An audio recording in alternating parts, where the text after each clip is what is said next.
Pocket Pounders! Yes, I'm going to show you how I designed this logo for our pool team in an upcoming YouTube channel. I honestly believe that if you're a UI UX designer or graphic designer in general, you could definitely design these types of simplistic logos. So in this video, I'm going to show you my thought process for how I designed this logo in Adobe Illustrator. To design these types of logos, you don't need to be some whiz-kid illustrator. So let's get started. All right, so we're going to get started here in Adobe Illustrator. And the first thing I do with the type tool is just get the name out. And off the bat, I know I kind of want to work with a word mark. So Pocket Pounders. There we go. This is the start.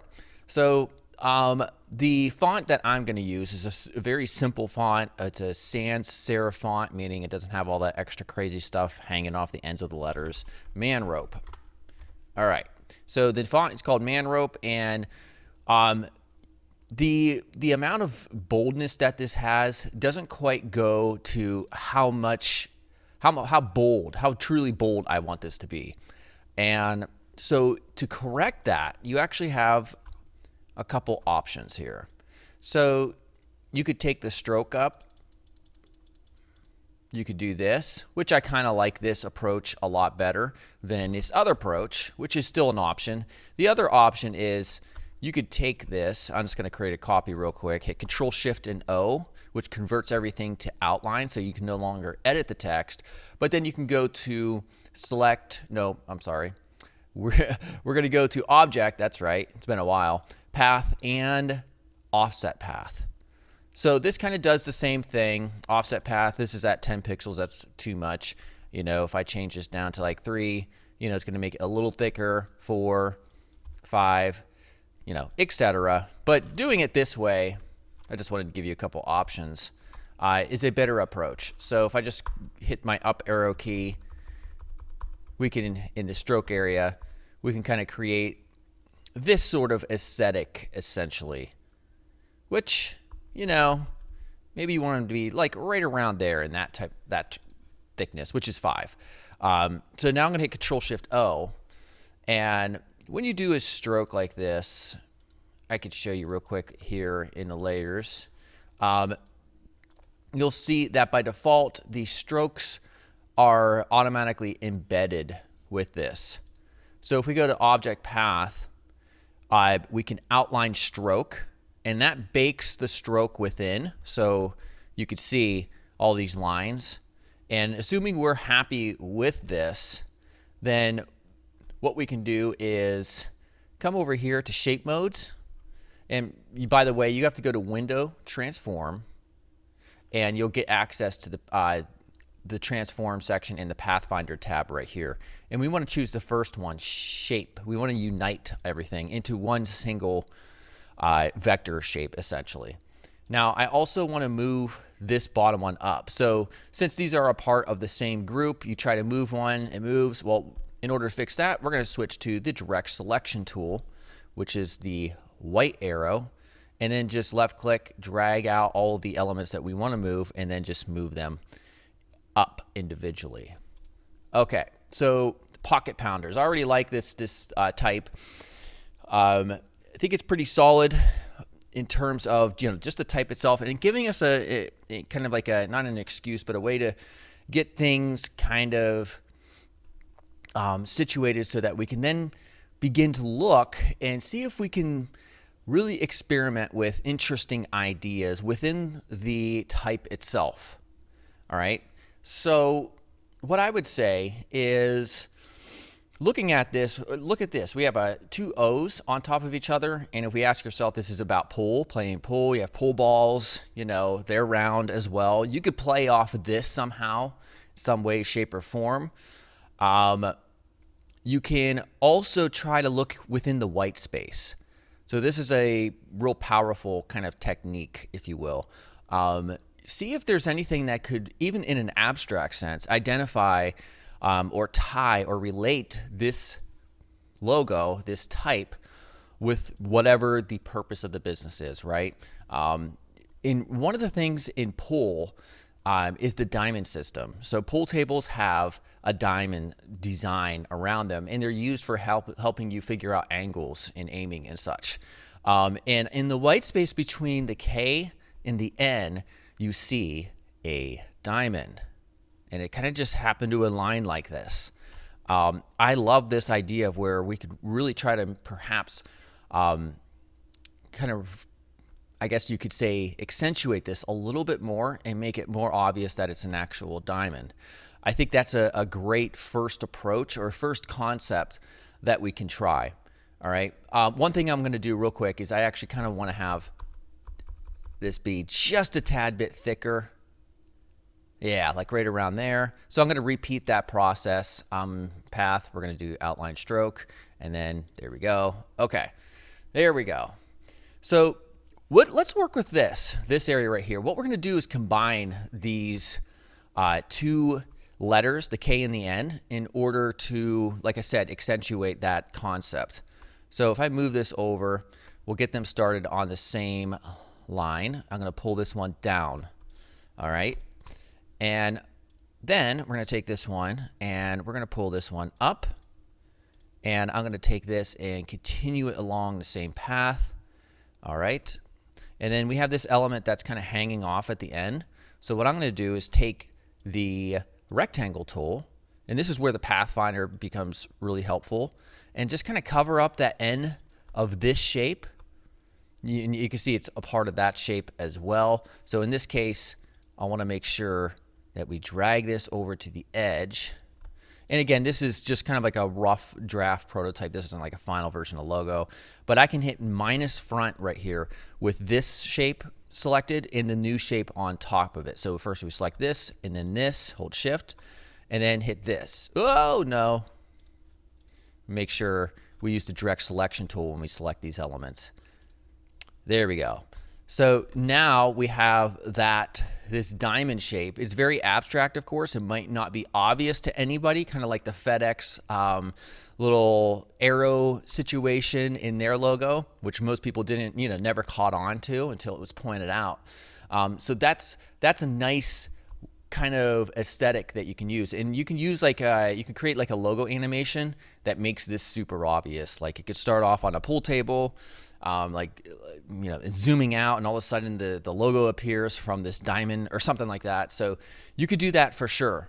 Another thing that I think is interesting right here, and it's another potential play, is the C and the U.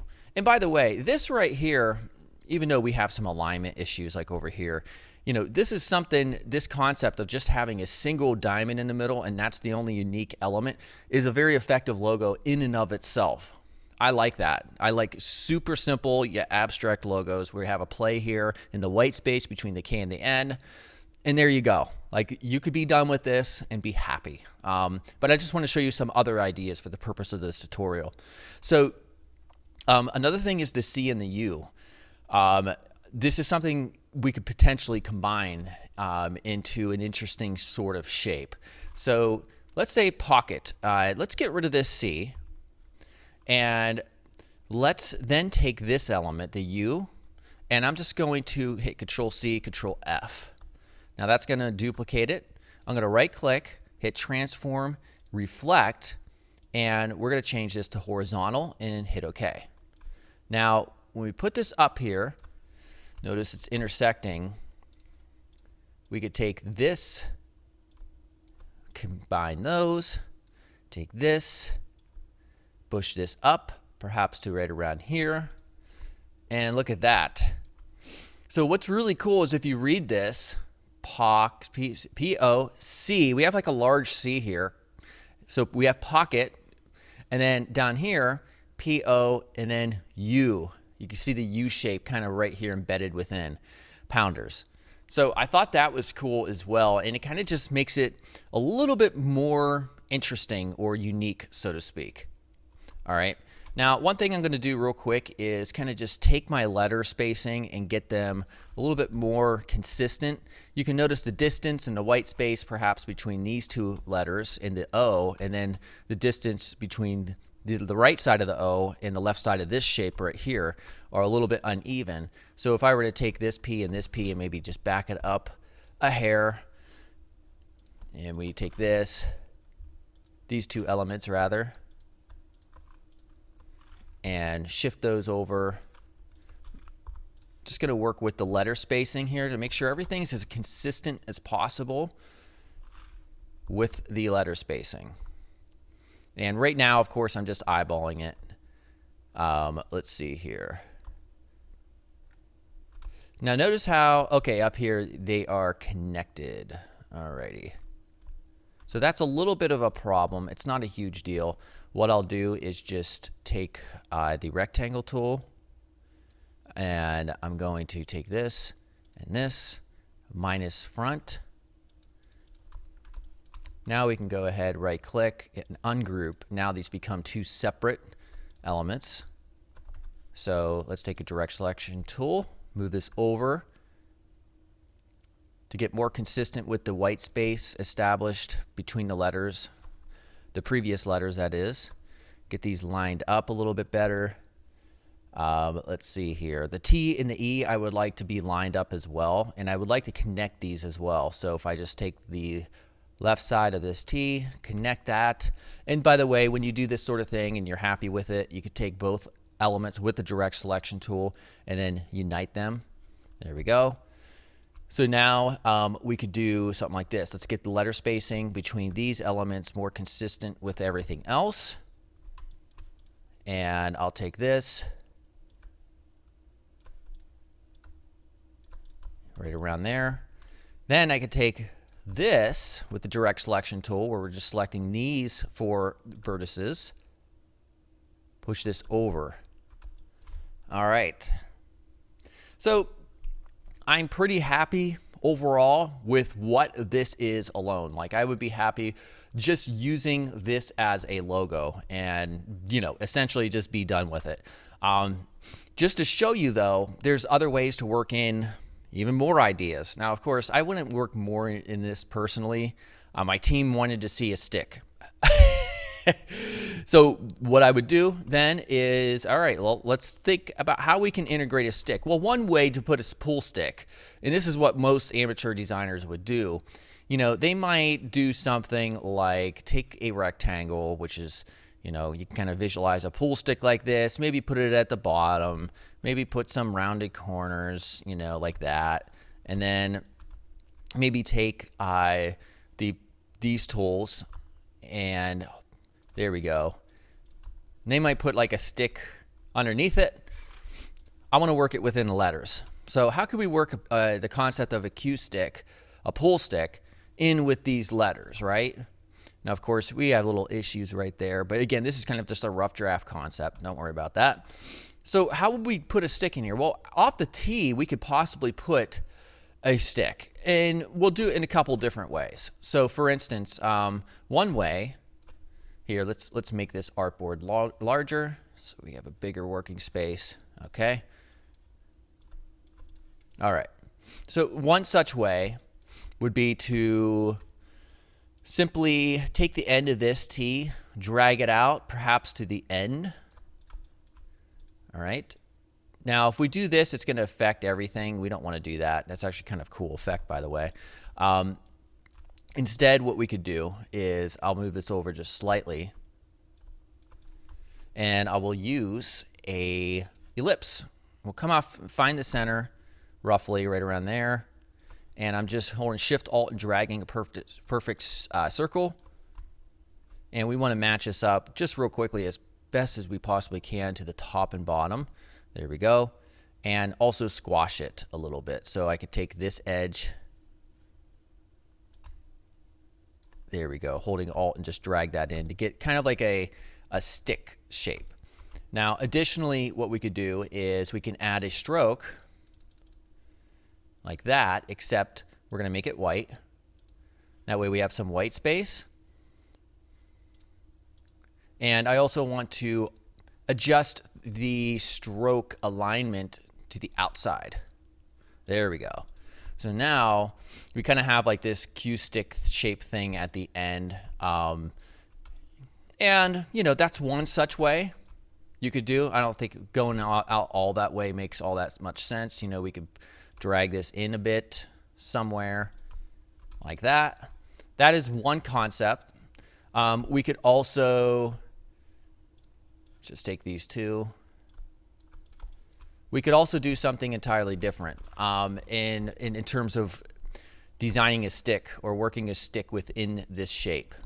So what we could do is I can go ahead and take our U shape down here. So this U, Control C, Control F, move it. I'm gonna right click. Well, we could just take it and let's ungroup everything, by the way. There we go. And I'm gonna hold Shift while rotating it to 180 degrees from where it was. All right, and then I'm gonna kind of like eyeball them as close as I can and get them connected. All right, for now, I will just take, let's see here. I'm gonna take this anchor point, this one, these two, and then this one. And we're gonna push them down so that it aligns with that stroke as much as possible. All right. So as you can see, like this little shape right here, you can kind of see and visualize a stick in the white space. And of course, we can make that play a little bit more obvious. It would also make sense for alignment to get this aligned with the beginning of the R as well. Working in little things like that definitely go a long way to help the overall appearance. So this is another concept. What we can do is hit is get the rectangle tool out and maybe do like a abstract tip sort of idea. All right. And so these are two concepts that you could use in order to kind of create the appearance of a stick in the actual word mark. And so that right there is my thought process regarding these types of logos, where it's super fun to play with the letter shapes themselves, but also the white space found within them in order to, tie the logo to the purpose or the intentions of the business.